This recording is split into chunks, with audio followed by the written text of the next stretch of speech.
Sometimes. Hey, what's up guys? This is Leroy. This is the $1,000 guaranteed $5 buy-in. I'm arriving at the tournament 2 hours and 13 minutes late. So there's a lot of making up to do because the average chip stack is 11,000 something, and we're starting off with 5,000, so we have a lot of.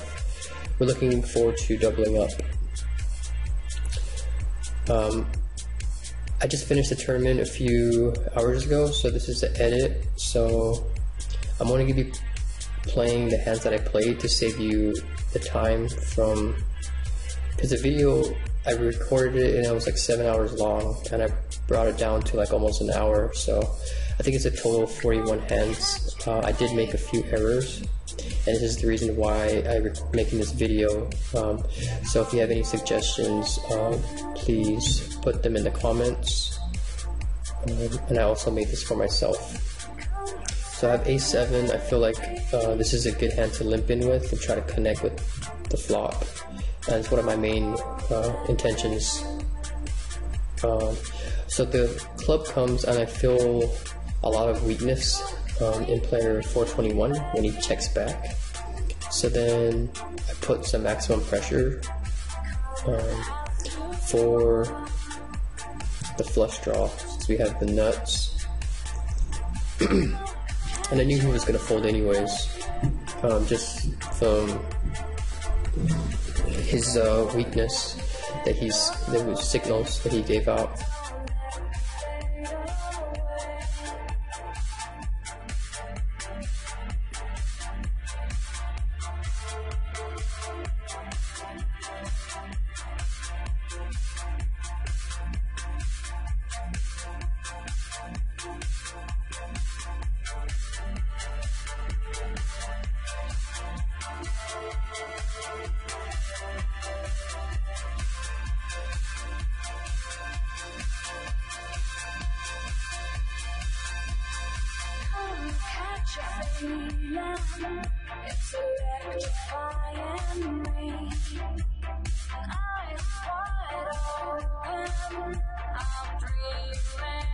Next hand was King King.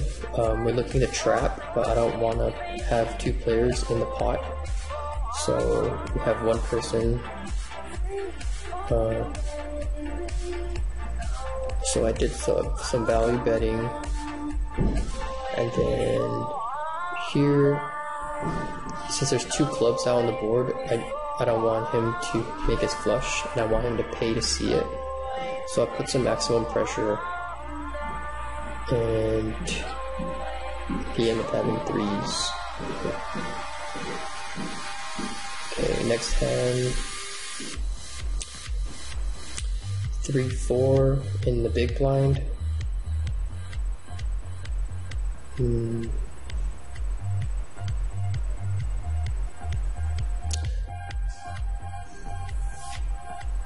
Okay, we can connect. I only did this call because the pot odds are really good. So I check it to him. He checks back. I feel like he didn't connect, but I hit my 3. So I feel like this is a good time to bet half pot. And we take it down.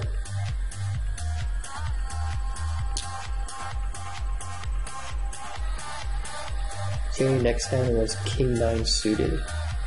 I feel like this is a good hand to call a pre-flop raise. The only thing that sucks is it's not in position, but that's okay.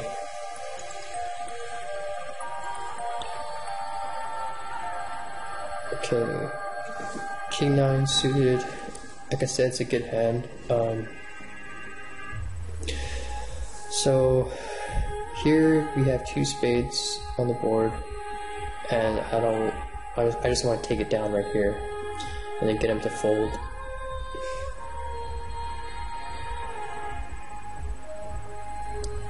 Okay, next hand was pocket jacks on the button. I feel like this is a type of hand where a lot of players do tend to go broke. There's just the overcards, the ace, queen, and king. I'm not a big fan of jacks, so I try to take it down pre-flop, and I do that.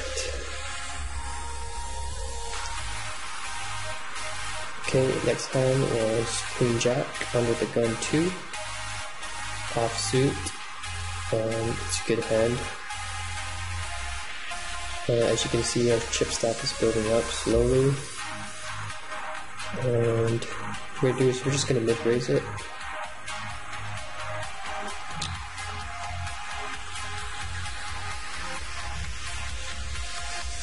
Okay, therefore rebalance. He bets, and then I re-raise just for protection, and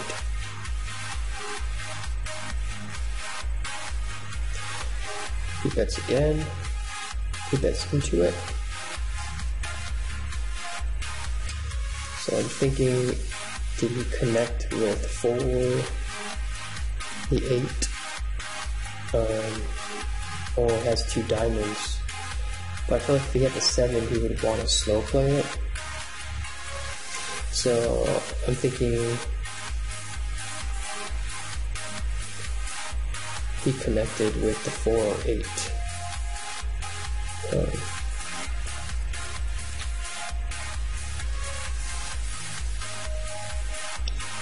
So there I fold because when I raised it, he pretty much called, and then he did another continuation bet. So I feel like he deserves that pot. Okay, here's another hand we have, Ace Jack offsuit. Out of position, but it's a good enough hand to call a pre-flop raise. Player 3-3-5 shoves.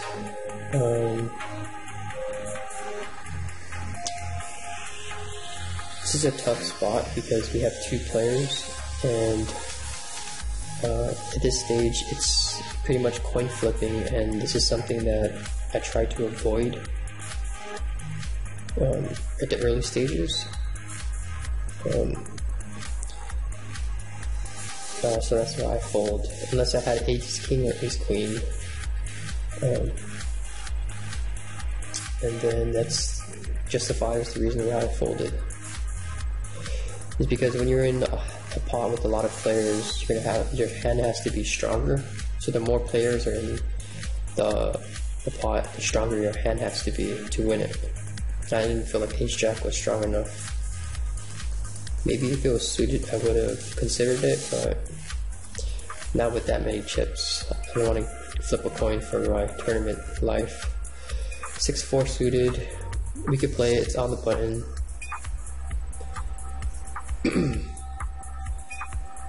Okay. We flop an open-ended straight.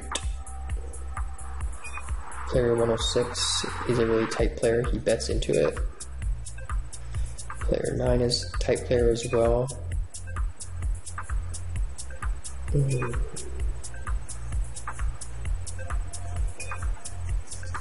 Okay. This is where he tries to 3-bet and isolate. For some strange reason I called. I don't know if I was just trying to get my outs, and I didn't get it.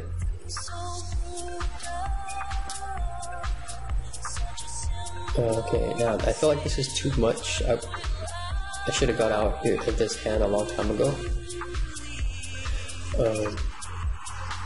So I don't feel like it's worth chasing to hit my straight. It's not really worth it. I should have folded on the turn when we betted. Or on the flop. Oh, I'm sorry. Okay, that's why I get out of there. Thankfully, the next card wasn't it.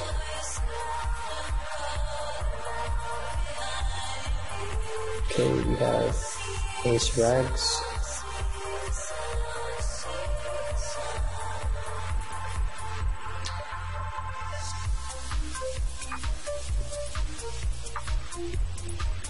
We could apply a little pressure since we're in position. Okay.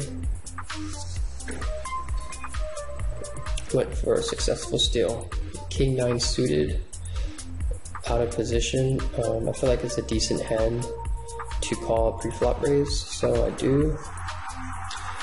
Board comes, 2 spades. I just want to take it down right here. And so apply some pressure and I take it down.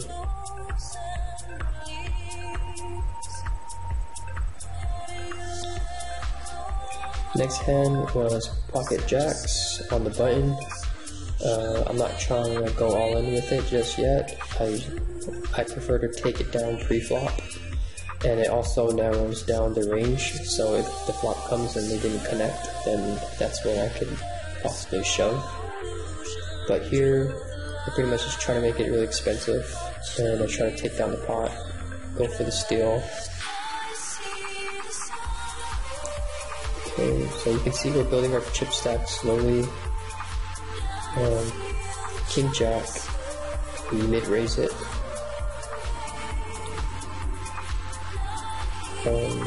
I've been doing a lot of mid-raising, and since I have been doing it, my results have been getting better. Because the reason is because most of your important decisions will be made post-flop and not pre-flop. Here I feel like the action is getting pretty heavy, so that's why I fold, because I don't feel like my hand was strong enough to go into 2 players. So that's why I folded.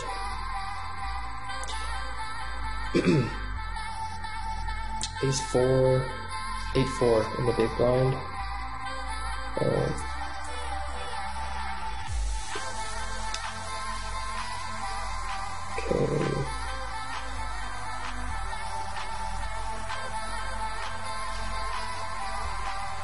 The only reason why I'm playing this hand is because I'm getting really good pot odds.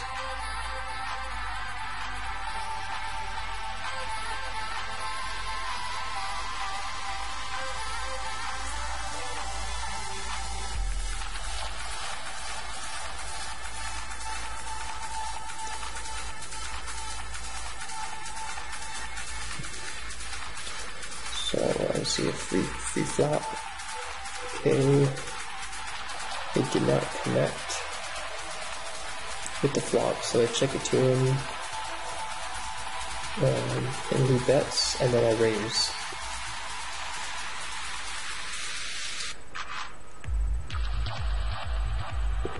And then I check it again.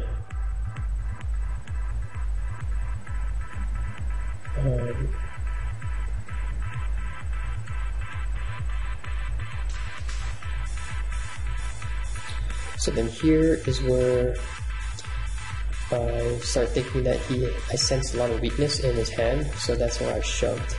And I feel like since I raised him on the flop, it gave out the idea that my hand was really strong and I was slow playing. And the only reason he would call is if he had the queen or the 6 or 7 or whatever that was. So it looked like I was trying to go for a lot of value. But I only did that because I sensed weakness in his hand. Okay, we could make this button really expensive with Ace 9. Successful steal attempt.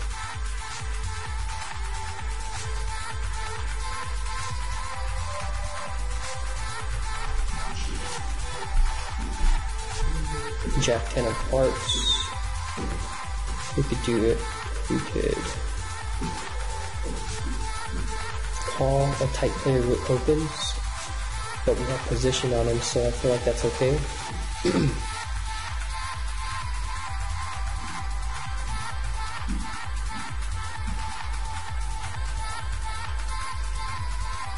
Yeah, player 417 is opening really tight. Okay, then he bets into it. I'm not sure what he connected with, unless he's betting for protection.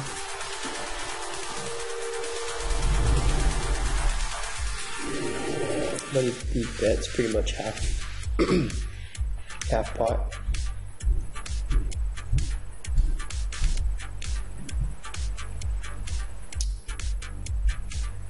So that's why I was starting to think what he could possibly have, and I just threw it away.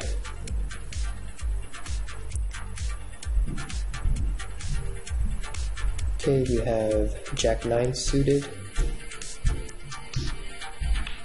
It's a pretty good hand. Okay, we go for the mid raise.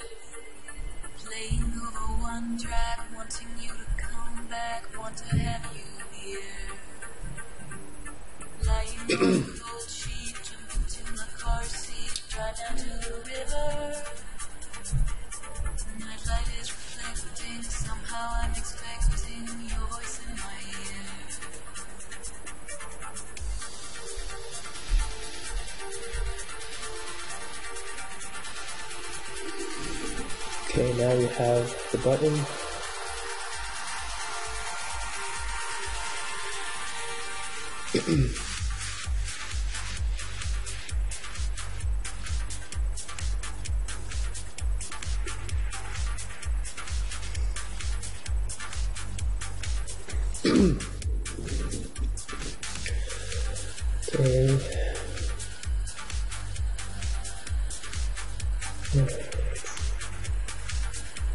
Okay, they fold.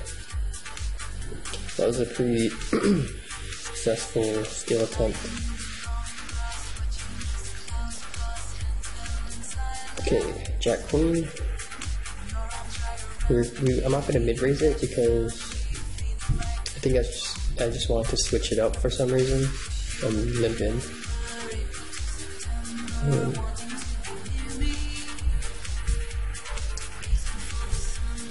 And I still have position.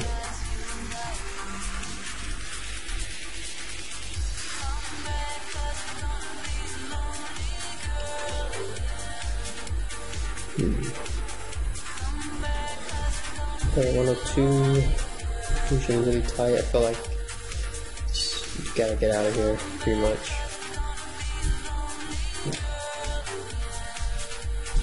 Like I said, like the more players that are in the pot, the stronger your hand has to be in order to take it down most of the time.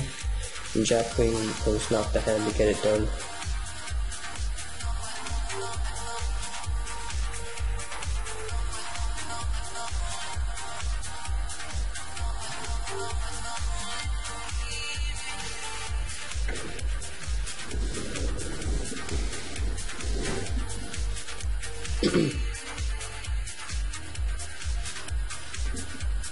Okay, we got a straight. Ace Queen in the big blind. Probably like one of the best hands you can have in the big blind.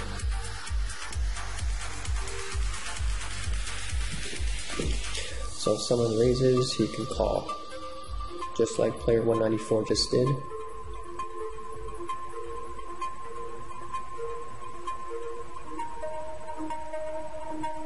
And that's why I call. Here we flop top pair, good kicker. We're just gonna check it to him, looking to trap him. He is a tight player, as you can see. His range is really tight from the HUD. So here we're just gonna try to trap, but we're gonna raise, put him to the test. And the only thing that we have as beat is Ace King.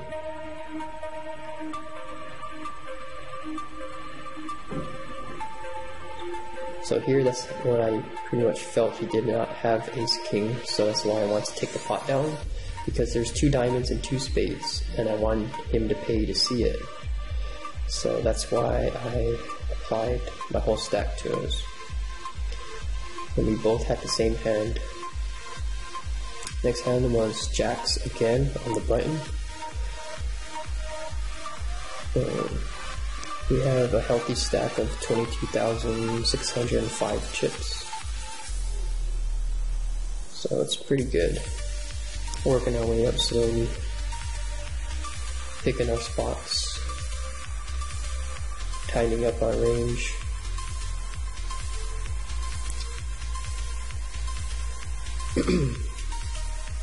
So here I just try to apply maximum pressure with the jacks. Only because he's a tight player and I have to get him to fold. I prefer to play jacks pre-flop. Jack 9 offsuit. It's a decent hand.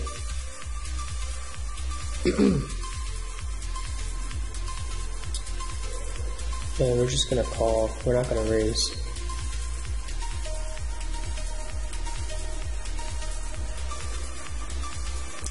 And player 399 shoves.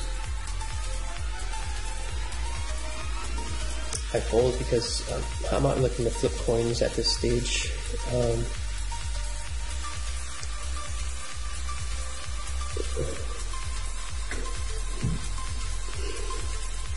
It's really not worth these type of situations, or even if you do have good pocket pairs, you can get outdrawn on the flop by crazy things. And your aces can get cracked. There are a lot of things. It's just a lot of coin flipping, and I'm not really willing to risk my whole chips to get extra 20,000 with Jack 9 offsuit.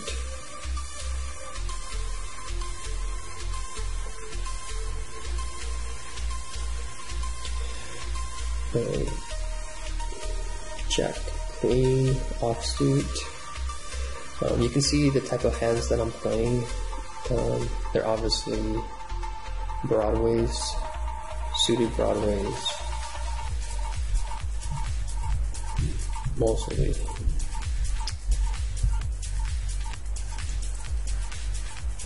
Here I shove. For some reason, it's not something that I'm happy with.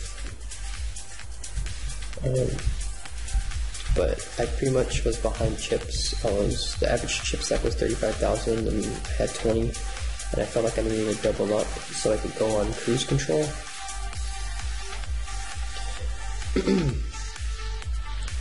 And surprisingly, someone calls. And this is the situation where I was just talking about not flipping coins, and here I am flipping coins. I really was not expecting this. Oh, actually, no one did call. That must be some other hand. Anyways, I just take it down. That's the type of hand where I should have just played it pre-flop raise and connect on the flop, but I put too much value on that. It's really risky. Tens, here I go again, trying to double up.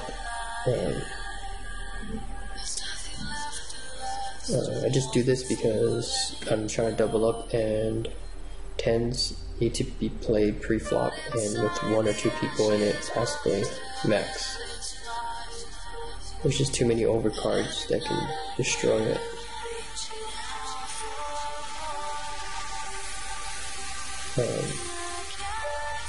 If you ever get lucky in tournaments, this is the time where I got lucky. Two players go all in. Oh, one player goes all in. And I crack his queens with tens. Luck is an essential part of the tournament, but I clearly was not expecting that.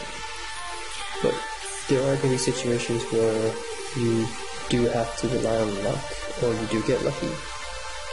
But when you learn poker, you learn to be a little bit more proactive about it. Okay, we have ace 10 calling a raise. I feel like it's a good hand to call. I possibly could have isolated, but I'm just trying to connect on like see a flop first, and then I'll make my decisions from there.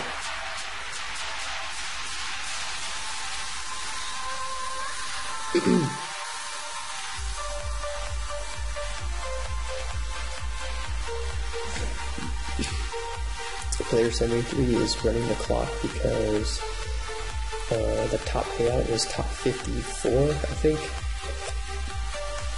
And the blind, he doesn't want to get anteed out and blinded out from the blinds. And he only has 1,000 chips or so. So I guess he just wants to get his money back.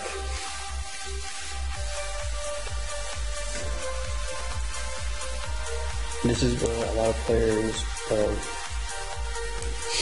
go hyper aggressive, because a lot of players are worried about making the top payouts. So a lot of players do tend to fold. So it's from stealing, it makes it easier to steal pre-flop.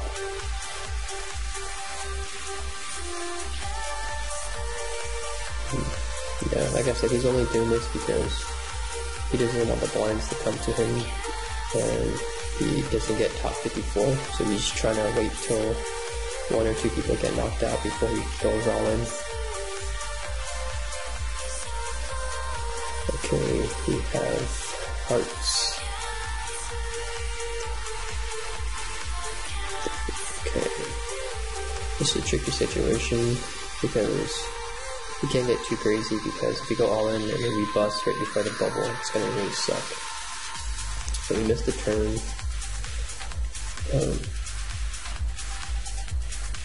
And he bets again. For some reason I call, thinking I would get it. I missed. And he checks back. And then here I feel like I felt weakness in his check. So I feel like I could take this down if I put maximum pressure on him. And I don't know, I just sensed that there was weakness in his hand, and I feel like he would not call my all-in by checking unless he was inducing some crazy bluff, or inducing me to bluff him. So we have ace 10 under the gun. We're gonna mid-raise it. We have pretty good chips right now, 60,000. Average chip stack is 40,000. Around the button calls. We do not connect. So we're just gonna check it. Another 8 comes.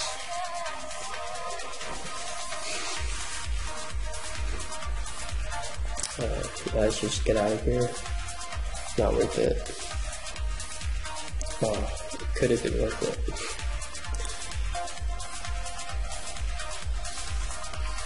Sometimes that rabbit card really surprises you.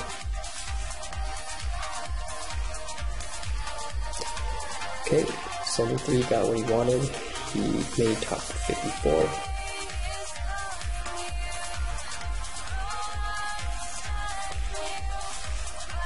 That's why he goes all in.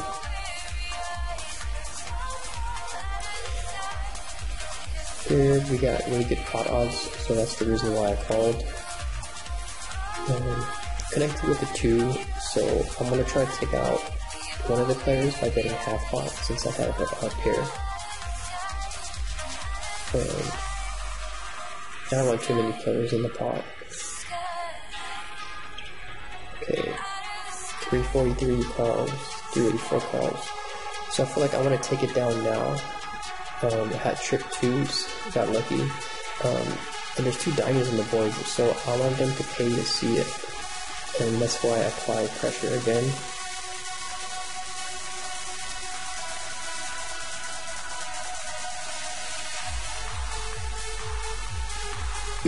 I take it. Double knockout. Fatality.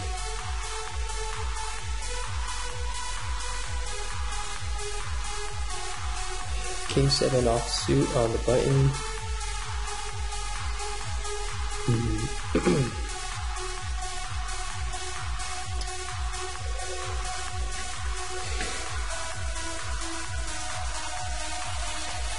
I'm not sure what I did here.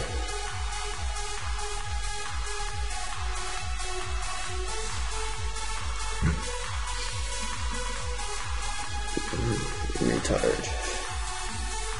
My brain is just fried right now. It's 2 o'clock in the morning. I've been playing it for like 4 hours. So I call because we're on the button, of course. That's the only reason. Player 384 is really fishy. Fishy player.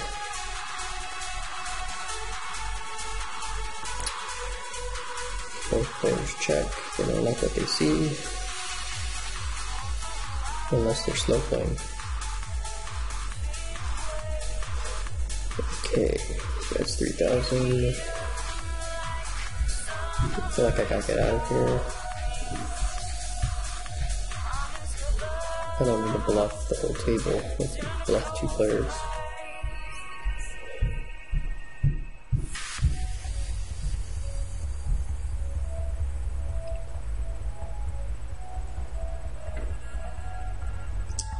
The next hand is Ace 8.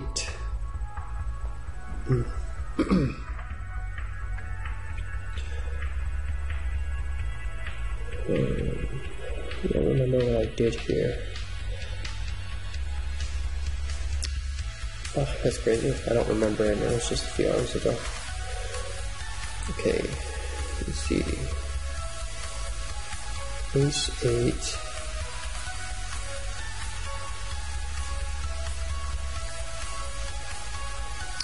I was gonna fold, as you can see. I almost clicked the fold button, but for some reason I just called. Because I felt 384 is a really fishy player, and I want to get in a pot with him and take all his chips. That's the only reason why I think I called. Because I did have the intention of folding.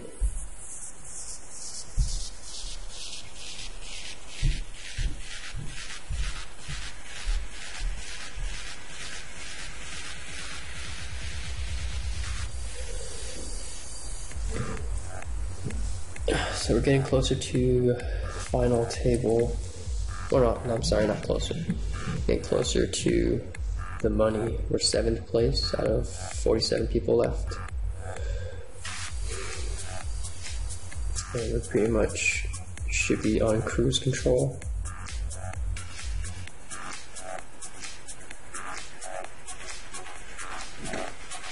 I'm not sure what 352 is doing. I don't know what he was doing. He was deciding whether to go all in or not.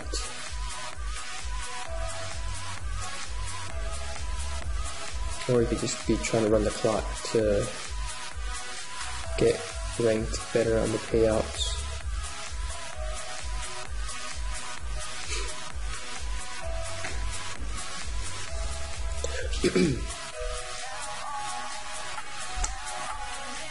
So, I do 84 checks. I check 2.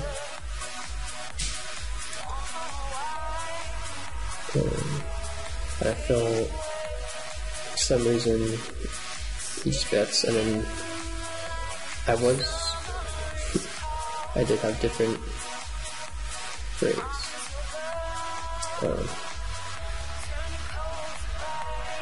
I did sense weakness in his bet. I didn't feel like his hand was strong enough. He didn't show much strength, and that's why he got away with pocket 7s. Maybe if I bet a little bit higher, it would have got him a fold.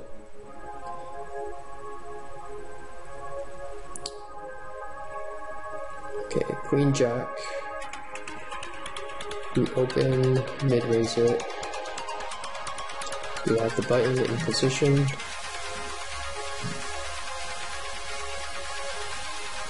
Okay, we flopped.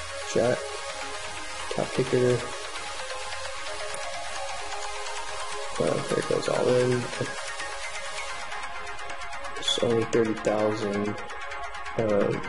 So I feel like even if I do lose, I'd still be able to work my way back up. But I feel like he here is where I feel like it's just weird, because if he had the flush, he would be slowly extracting the value. So I think he has like, I think at the time I thought he only had one type of diamond in his hand, and probably has some pair on the board. So here I was thinking this could be the smartest decision I make, smartest call I make, or the worst call I make. So I'm slowly thinking what he could have. Because there's no way he has 2 diamonds. He would have slowly extracted the value. So I feel like he's just trying to lock the board down with his diamond, whatever type of diamond he has. So at this point, I feel like I'm ahead of his range and I can beat him, but it might be a coin flip if he hits his flush. But if he misses his flush, I could win the whole thing. Okay, unfortunately, he had the 9 of diamonds, and that was right in my read. He was just trying to lock it down.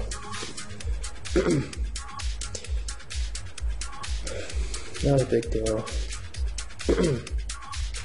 A7 of diamonds. Okay.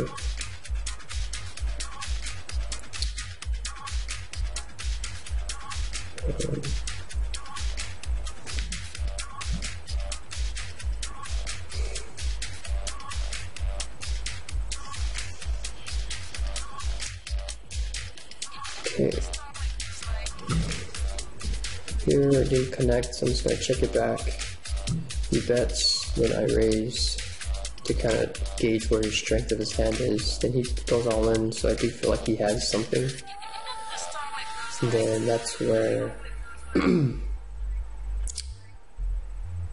I fold. I only raised because if he bet and he had like 4 or 5, then I raised, I really would represent the jacks or queens, which will make him fold. But he didn't fold, so. Ace 7 in the big blind. As you can see, we're low stacked. We need to double up ASAP.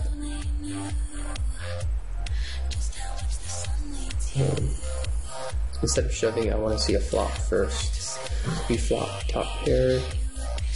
We're going to do some trapping, check it back to him. We're going to try to take it to showdown, try to extract some value.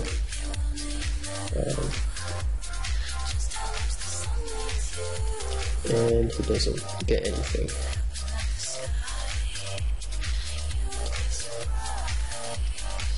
Okay, next hand was ace 10 offsuit in the small blind.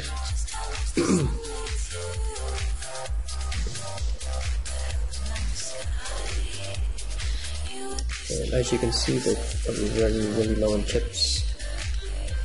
And I think this might be a really good opportunity to triple up.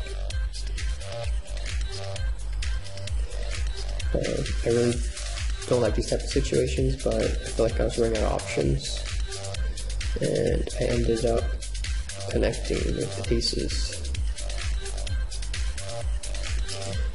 and going for the double knockout fatality. Queen 10 suited under the gun. We're going to mid raise it. I feel like it had a good presence, table presence. A lot of players, I feel like they do respect my range. It was normally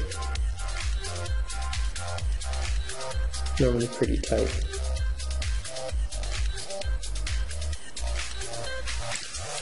Okay, take it down. And then we have ace 10 in the big blind. We're doing pretty good in chips.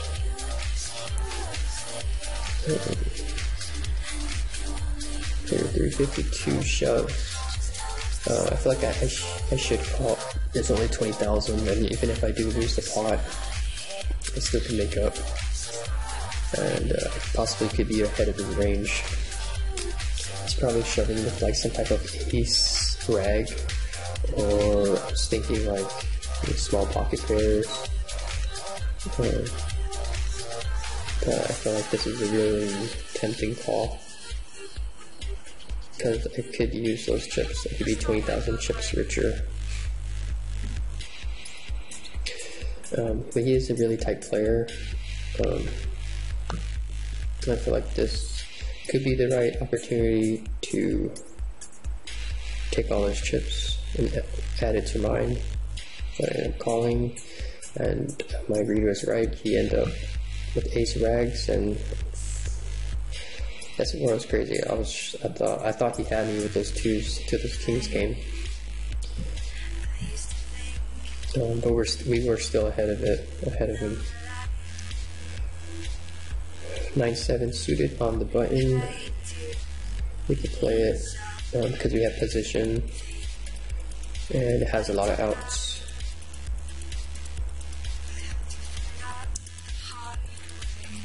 Then when player 74 goes all in, I feel like I should just at least see a flop first.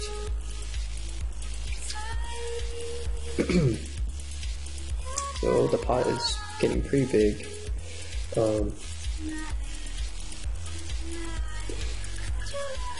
Here I'm not sure what he was doing when he had in his hand. I think he connected with a jack. That's what I originally thought. He just wanted to take it down with the jacks. That's the only thing that made sense to me. Because he wouldn't go all in with the 7s or 2s.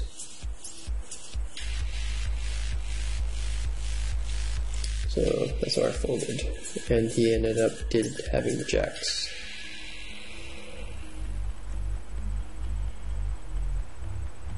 Okay, next hand was ace jack suited. We have 32 players left. As you can see, the type of hands I'm playing, they're really tight. Okay, I ended up mid-raising it.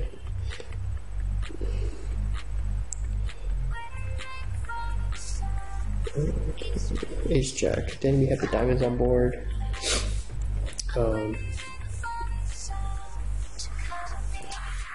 I'm going to just check it. I didn't want to go all in just yet.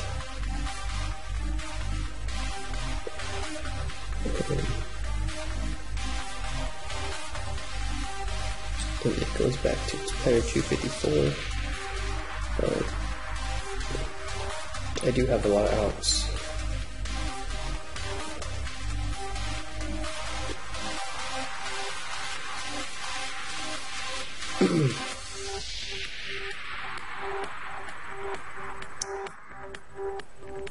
Okay, I don't know what's happening. Okay, he checks, and he gives me a free card. This is where he made a big mistake. Here, I pretty much have the nuts, so I feel like there's no reason to go all in just yet. And I'm just gonna call instead of raising. And then here, I'm gonna go for a little bit more value, less than half pot, but a little bit less. To kind of go for a value bet.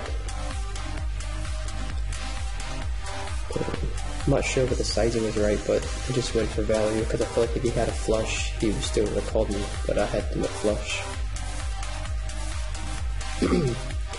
Okay, pocket 3s, one off the button. It's the type of hand where I would normally try to limp in with. But I only went for the steal, made it really high because player 417 and player 266 are really tight players with really tight ranges. So I felt like with a high enough bet, it would get them to fold, unless they had like the nuts or something. So I feel like if I mid-raised it, they probably would have called because of the pot odds. But I feel like you have to not give them the right pot odds, and you have to bet high enough to where it narrows their range. And that's why I did that and took the pot down with pocket 3s. I do not want to parlay it or flop.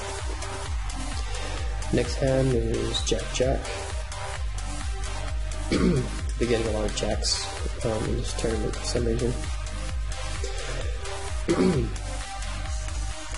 So Jacks, we're gonna mid-raise it.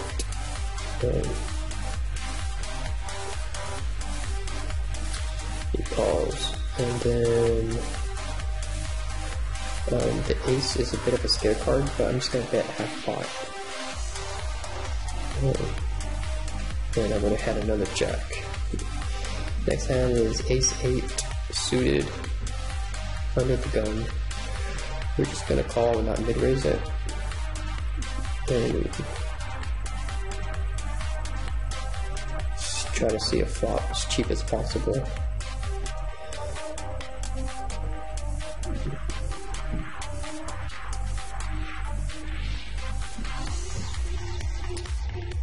Okay, we didn't connect with it, so we're just gonna check it.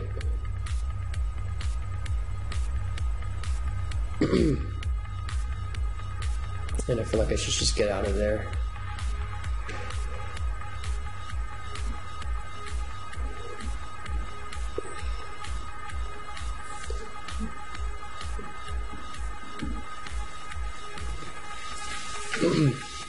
Okay, we have ace jack offsuit, player 3-8-4 shoves. I don't feel like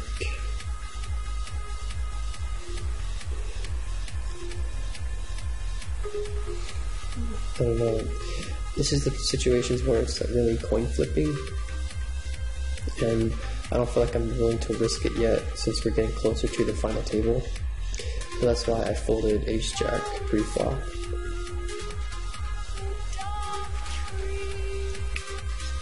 Okay, we have king 9 offsuit on the button. It's a decent hand. I don't need to mid-raise it. I'll just call. We'll follow the lead. Okay, we flop top pair. We might here. I'm thinking if I might have trouble with kicker problems.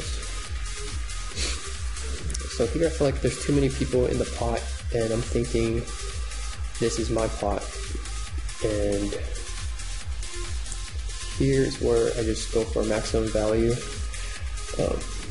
The only way people could call is with king with good kickers. That's the only thing that they have me beat, or they have 2 flush draws. But even if they do, or 2 diamonds, and if they did, they'd have to pay a lot to see it.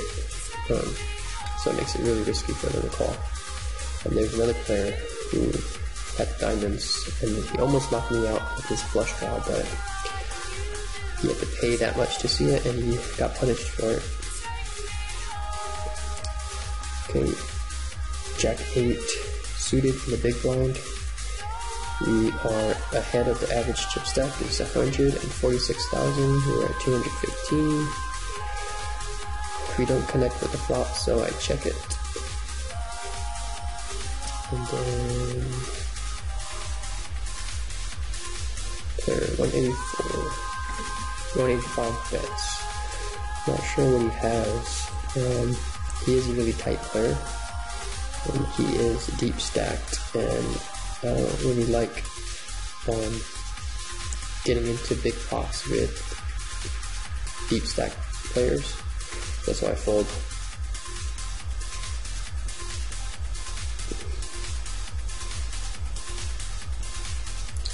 Ace queen, not suited.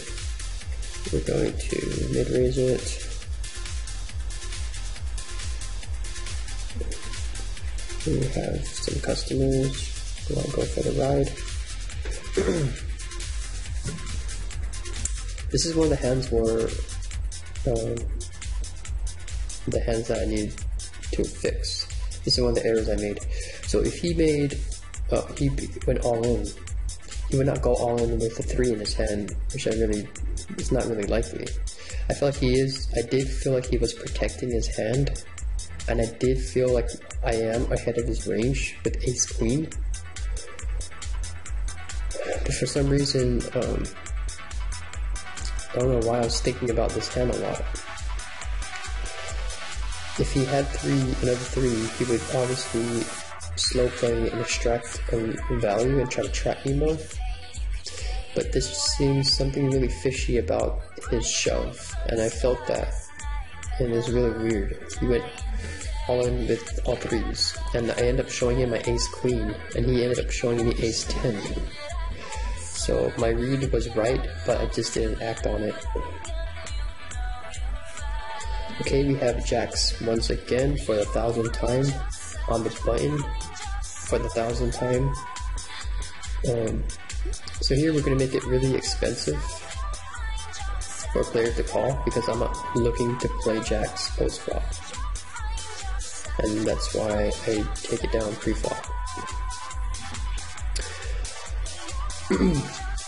10-8 suited in the big blind.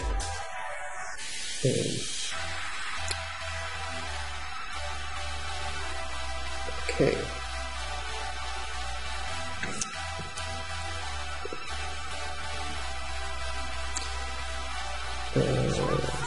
I'm not sure really about this player. He could be shoving with anything. I couldn't get a read on him. Looked like he was a really tight player, so that's why I folded the 10-8 suited. Okay, we have Queen Jack. We're pretty much 2 or 3 players away from the final table. So I mid-raise it.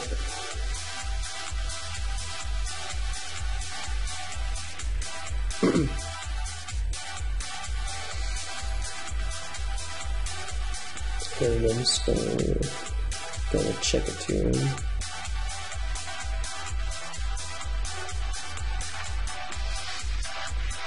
Okay, I ended up betting half pot just because I felt like my Queen Jack was probably ahead of his range.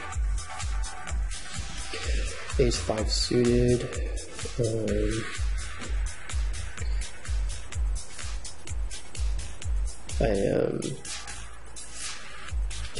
I was tempted to play this at that hand, but we were getting really close to the final table. You could see I was struggling between folding and calling, but I ended up calling.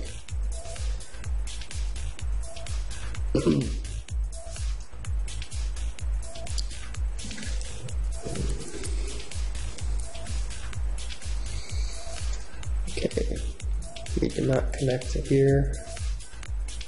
There's no reason why I should be involved in this. Okay, well, I see a free card. It's not the card I wanted to see. So get out of there.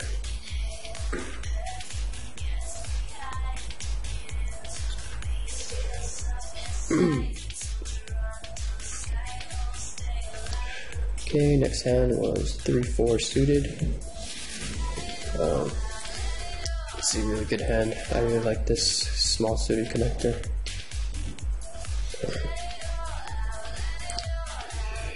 But I didn't get a good price.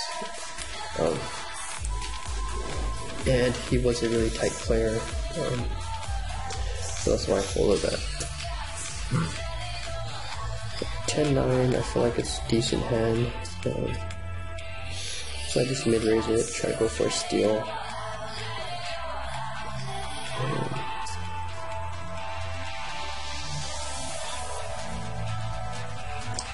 Okay, the player calls.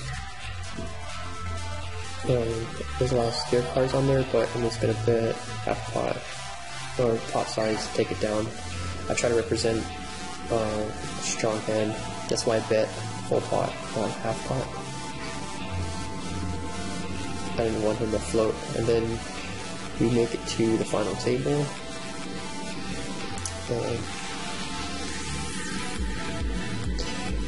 As you can see, player 464 has all the chips, and we're getting closer to see me bust 6th place. 8-9 suited. This is a really good hand. Really good hand to live in with. It has a lot of outs, and it's hard for players to put you on a hand with these type of hands. Here we have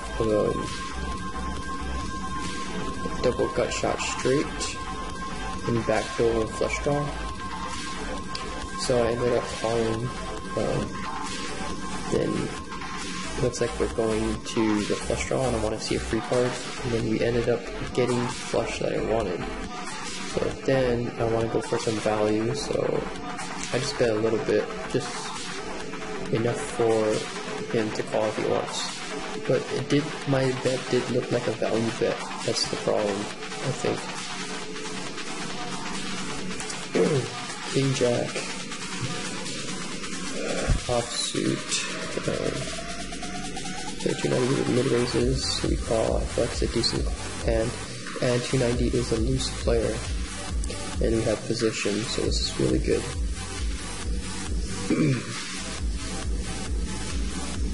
Okay, this is a really strange board.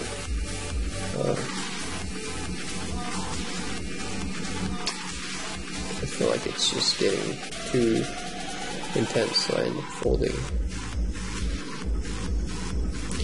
Because I feel like 464 probably connected with the 7 or 4, or is probably trying to protect his type of Broadway hand. But when player 290 comes in and he goes all in, I don't think it's worth it.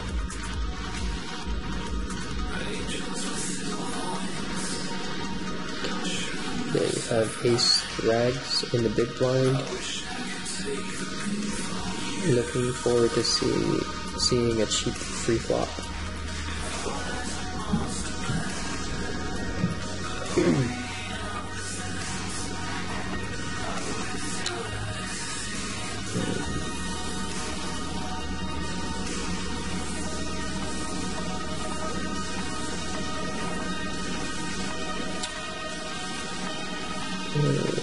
I know he was taking so long. Okay, then I ended up seeing a free flop. Connect with my threes. I do feel like betting with a pair is the best way to go. And I fire another barrel, then he calls. This is where I get worried, because he called both of my bets, so I do feel like I'm a little bit behind, probably having a jack or queen. I just check it to him, and surprisingly enough, we ended up having the same hand. I feel like if he would have played it more aggressively, he probably would have won it, since he had no chips, I think. Okay, pocket eights is a hand where I don't want too many players in it, and I want to try to take it down pre-flop if possible. Okay, then we have one caller to 464. He bets and then I raise it. I want to represent something. And then when the 5 comes, it gives me the green light that he did not connect, so I put some pressure on him. And I try to take the pot down, which I do. Yeah, the 5 just gave me the green light to go. I didn't feel like he connected with it, and I sensed some weakness.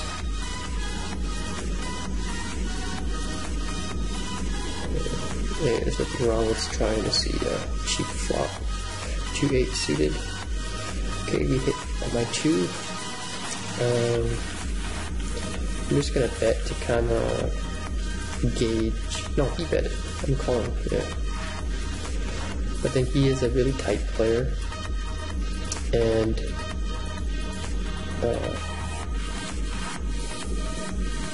he does not really like me to bluff. For some reason, I raise it when he bets, to kind of gauge where he is. So he does have some type of holding, and then I hit triple 2, and I try to go for a little bit of value, but I was struggling trying to find the right size. I didn't want to make it look too cheap to where it looks like a value bet. So I just wanted to extract a little bit more from him. Okay, then we have pocket rockets on the button. Looking to do some trapping, so I'm not going to raise. Going to try to go under the radar. with this hand. 464 has all the chips, and I wanted all of them. We have 3 aces. Looking to take this hand a showdown. Try to get him to catch up, so I just check. Here, I'm really worried about a queen, and I'm not sure if this was a value bet from him, and I really wanted to raise it, but for some reason I just called.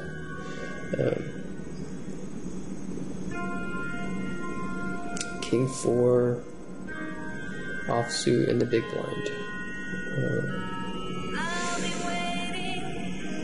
He gives me a free flop. I take it.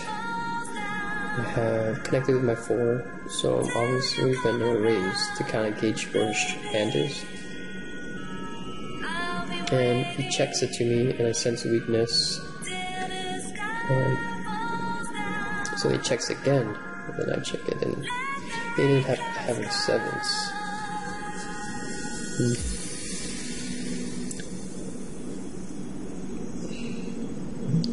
Okay, we have pocket 2s in the big blind, and pocket 2s never lose.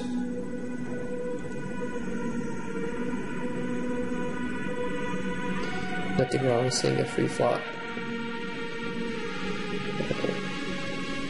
Check. Hoping that there's a 2 coming up. If he doesn't bet, of course.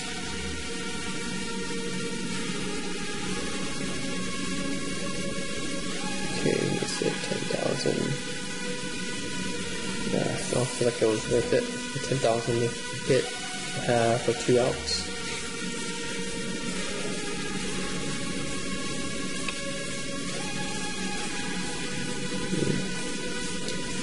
Yeah, it does look like he kind of gave up. 421. Pockets, so he had 6s.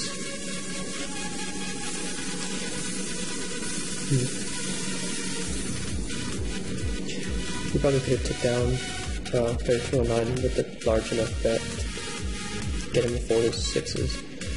We have ace 8 offsuit in the small blind. I feel like I should just call. We have trips, we have the nuts, and we're gonna try to do some trapping. We're gonna check, try to get him to catch up. So we can go for a value bet.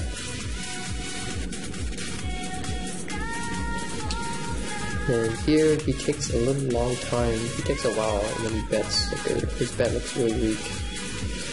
So I run the clock a little bit to make it look like I have a really tough decision that I call. And we ended up having a full house. So here, trying to go for a value bet. I didn't want to make it half size because it would look too obvious. So I wanted to make it a little bit larger. I wanted to make it look like a bluff. So that's why I bet close to pot size.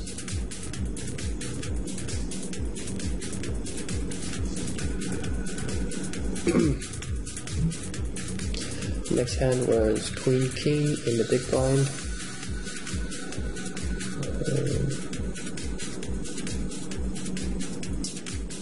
Okay, check.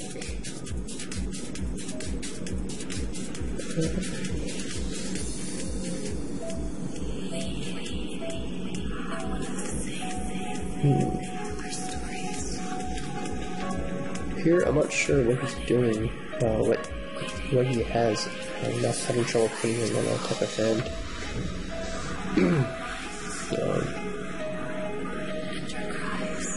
Maybe bets again, continuation bet. So I do feel like he probably does have something, unless he's just c-betting because he has a lot of chips.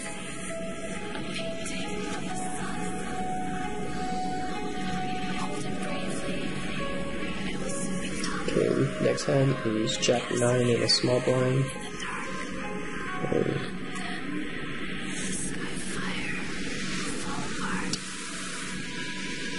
I do feel like it's a decent hand to call out of position.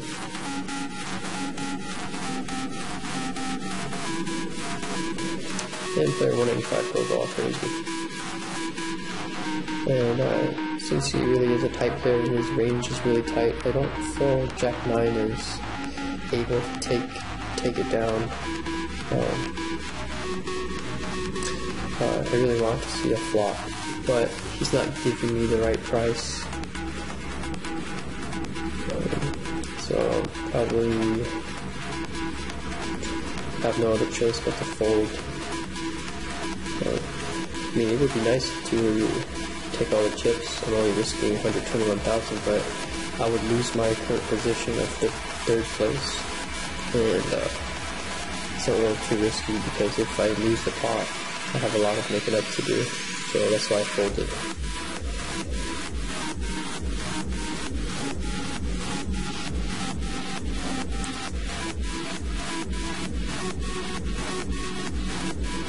Okay, I have 9, 10. I feel like it's a decent hand, so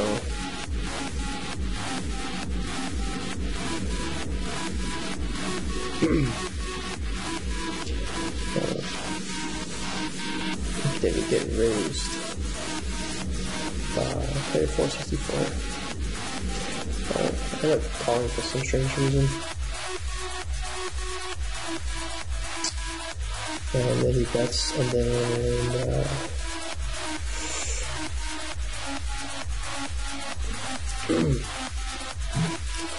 there's just a very scary board because there's just too many clubs on there. Folding.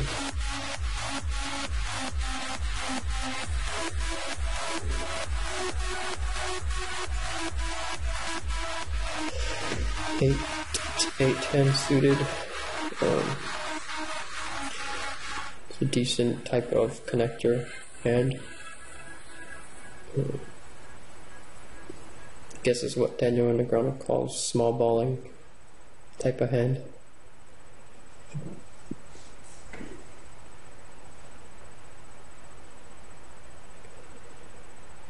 I think player 185 his internet got disconnected, so that's why his time clock is running like that.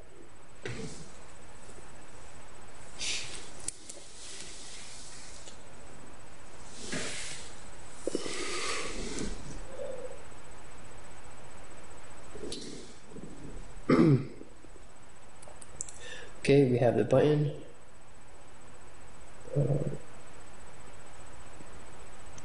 And there are a lot of hearts out there. So we're gonna just want to take it down right here. So I just go apply some pressure.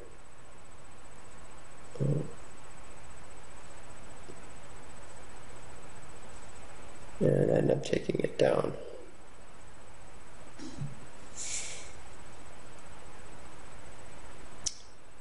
Okay, next hand, under the gun, ace king, and this is where I just lost it. I just went all in. I should have tried to see a flop first, and I get called by two players. Then I knew I was screwed. The board came not that good, and that's where I got 6th place. Was overvaluing ace king offsuit pre-flop, and that's not good. Alright, that's it.